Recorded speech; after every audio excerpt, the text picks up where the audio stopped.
今天是烤鸭版蒜蓉肥牛虾滑堡的超详细教程。这道菜没有任何难度，虽然制作简单方便，但是在好吃程度上却绝不输于任何下饭菜。所有的用料和调料精确刀刻，全程讲解清楚透明。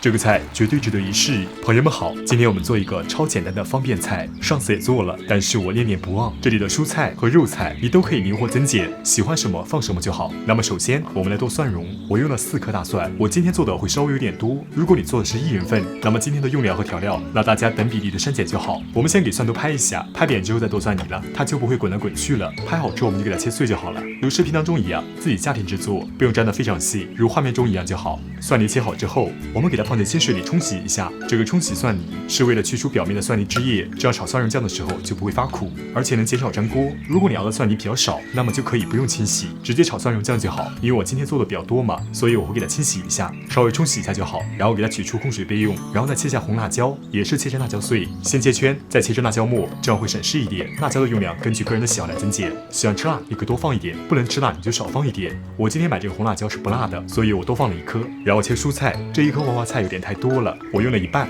叶片取下来之后，我们给它切细一点，这样更好入口嘛。我用的另一个蔬菜是西兰花，给它切小一点。如开头所说，主菜和配菜都不限，放一点蛋饺，放点方便面或者粉丝都可以。这个菜最主要的是蒜蓉酱，蒜蓉酱固定不变，配菜主菜都可以灵活调整。因为有段时间没吃烤鸭了，所以买菜时我买了一点，这个属于我个人的喜好，放进去一起煮制。因为有蒜蓉酱，一定是非常好吃的。给它沾块就好了，沾切好之后放在一旁备用。我们现在回到炉灶，蒜蓉控水控的差不多了，我们给它炒成蒜蓉酱，点火，底部开中火，我们加入食用油，这个油量要多一点。说是熬蒜蓉酱，其实蒜蓉酱它是炸的，所以油不能少了，少了就会糊底糊锅，而且蒜香味少了油脂的搭配，那么它的香味也不会那么浓郁，所以油尽量多一点。油热后下入蒜泥。我们开始给它煸炒，给蒜蓉中的水分炒去，把它的香味炒出来。这一步炒个6-7分钟。我今天做的比较多嘛，所以时间会长一点。如果你炒的比较少，那么炒的速度也会加快，炒个3-4分钟就好。炒得如画面当中一样，可以明显看出水分挥发了很多，同时蒜蓉的边角处微微的有点焦黄了，这就可以了。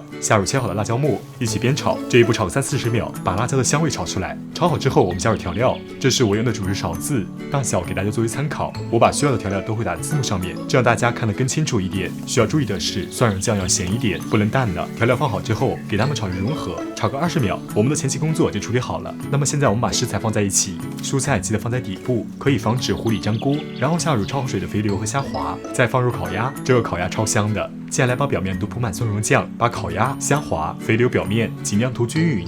蒜蓉酱都加好之后，我们加入1份清水，因为只靠蔬菜的水分是不够的，所以要额外加份清水。然后再加入1份调料，因为食材的量是远多于蒜蓉酱的，所以要额外加1份调料，才能保证味道不淡。清水和调料都加过之后，我们转回炉灶，盖上盖子，点火，底部开大火，煮6分钟。因为这个食材都是熟的，肥牛和虾滑都超过水了，而烤鸭呢也是熟的，所以6分钟的时间，主要是为了蔬菜的熟成。好了，时间到了，我们揭开盖子，哇，这个香味巨浓郁，我相信虾滑和肥牛没人不喜欢，真的巨香。这个菜我强烈推荐你们试一下，因为真的很好吃，而且做法超级简单，所以快去试试吧。